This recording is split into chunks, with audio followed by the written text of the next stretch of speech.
Tonight, there is nothing you need to hurry toward, nothing you need to carry a little longer,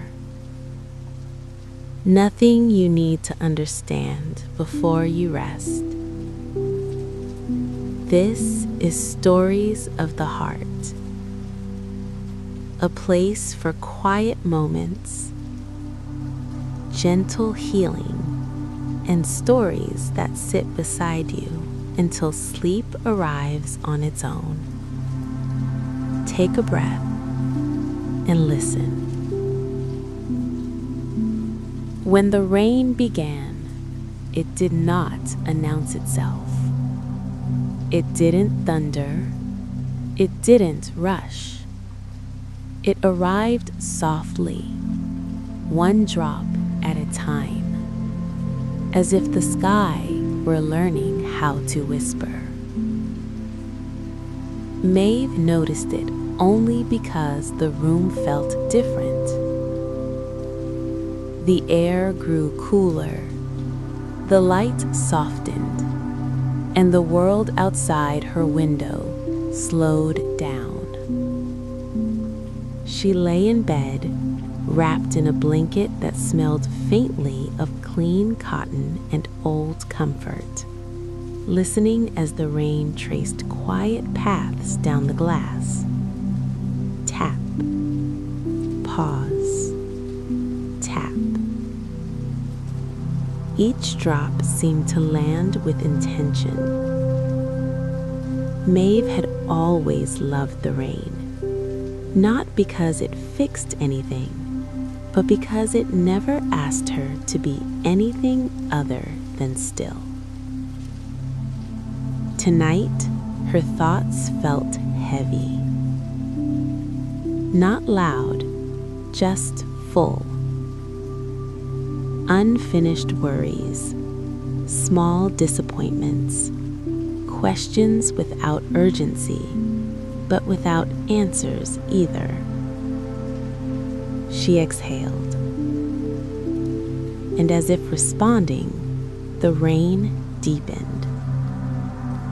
Not harder, just fuller, like the sky had decided to stay a while. Maeve closed her eyes and imagined the rain touching the earth below, softening the soil, washing dust from leaves, slipping into places no one ever noticed.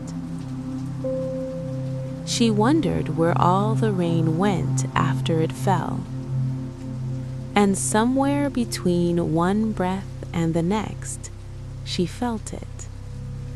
A sense of being gently gathered, as if the rain were not just falling around her, but for her. In her mind, Maeve found herself standing beneath a wide old tree at the edge of a quiet field. The rain fell steadily now, but she was completely dry. The tree's branches curved protectively overhead, leaves shimmering as drops rolled from them like small silver thoughts being released. Each raindrop carried something away, a worry she'd been holding too tightly, a moment she'd replayed too many times, a fear she hadn't named out loud. The rain did not judge what it carried. It simply took it and moved on. Maeve felt her shoulders soften. Her breath slowed. She realized then that the rain had always known how to do this. It didn't try to fix the ground. It didn't rush the flowers. It trusted that things would grow when they were ready. The rain continued its patient rhythm. Somewhere, a small stream formed, not from force, but from persistence. Drop by drop, moment by moment. She understood. Rest was not stopping. It was part of becoming. When Maeve opened her eyes, she was back in her room. The rain still tapped softly against the window. The world outside was darker now, cleaner, calmer. She pulled the blanket closer and allowed herself to sink into the mattress, supported, held, unasked. The rain would keep falling for a while. It would wash streets, feed roots, fill places that had been dry for too long. And when it was done, it would leave quietly, without expecting things. Maeve's breathing deepened. Her thoughts drifted apart, creating space between them.